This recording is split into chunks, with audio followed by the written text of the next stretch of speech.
Hello everyone, and welcome to this week's history video brought to you by the Clinton Public Library. This week we will be looking at an issue of the Daily Clintonian from January 17th of 1931, which covers the coal market, bank closures, and details about Clinton High School.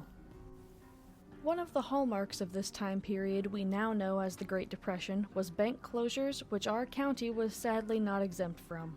This short passage reads, "Dana Bank closed. The State Bank of Dana failed to open its doors this morning. The bank was ordered closed by the Indiana Banking Department, and no reason was given for its closing." Still very early into the Depression, which lasted from 1929 to 1939, the citizens of Clinton in 1931 were fighting to maintain a foothold in the coal trade and keep our town's main business venture afloat. This is exemplified in an article titled, "To Make Statewide Plea for Use of Coal Mined in Vermilion County." It reads, "Publicity Committee of Township Unemployment Commission to urge all organizations of Indiana to lend their aid."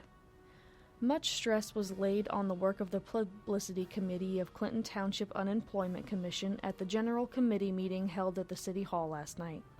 It was brought out that this committee has the best opportunity of any committee to accomplish something of permanent value. While the immediate results may not be so pronounced, the lasting good to be accomplished may be of inestimable value. Pete Volo, chairman of this committee, again brought out the fact that the Indiana Farm Bureau last year used 1,500 cars of coal, not one of which came from Indiana. The body was also told that 85% of the township trustees of the state had been using coal mined outside of Indiana.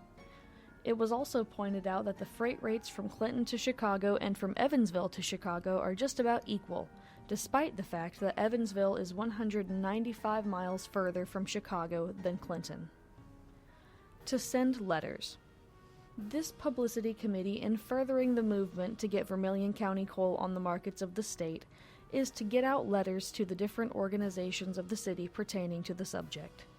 This letter will ask all organizations to write their affiliated bodies in the state in an effort to get these organizations to urge the use of Vermilion County coal. As it will take money to push this, an effort to get some money for the purpose, Tony Marietta and Pete Voto each contributed $5 to start this fund. O.F. Davis, local meat market proprietor, reported he had had a Gary man visit the Clinton mines and that this man had purchased a car of coal from the Eagle Coal Company for sale in Gary. Getting this one car on the Gary market might mean a future market there for coal from this field. The publicity body, in order to work on this angle, has asked that all Clinton residents having relatives or friends living in Gary or Hammond turn the names and addresses of these people into the Clintonian. They will then be turned over to the Publicity Committee, which will send letters urging them to ask for Vermilion County coal and otherwise act as sales agents. Letters are also being sent to the trustees of the different townships in the state, urging them to use Indiana coal, especially coal from this field. Despite the desperation to save our coal industry, education in Clinton was thriving. These two passages from the yesterday's section of the paper show that the desire to learn and better ourselves has been a trait Clintonians have exhibited even in the worst of times. Quote, "The high school continues to grow. Monday, 14 pupils will enter from the 8th grade, which will increase the enrollment to 170. 6 new seats will have to be added to the already crowded assembly room." And quote, "There were 25 new students for the adults' night school at the junior high school last night, these showing up to take the course in typewriting and shorthand.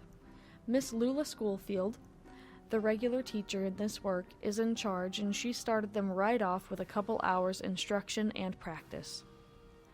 While we know those people in 1931 had more hard times ahead of them, their determination to better the town's economy and trade is admirable, and it can inspire us to be loyal to our neighbors and local businesses today. Thank you for watching.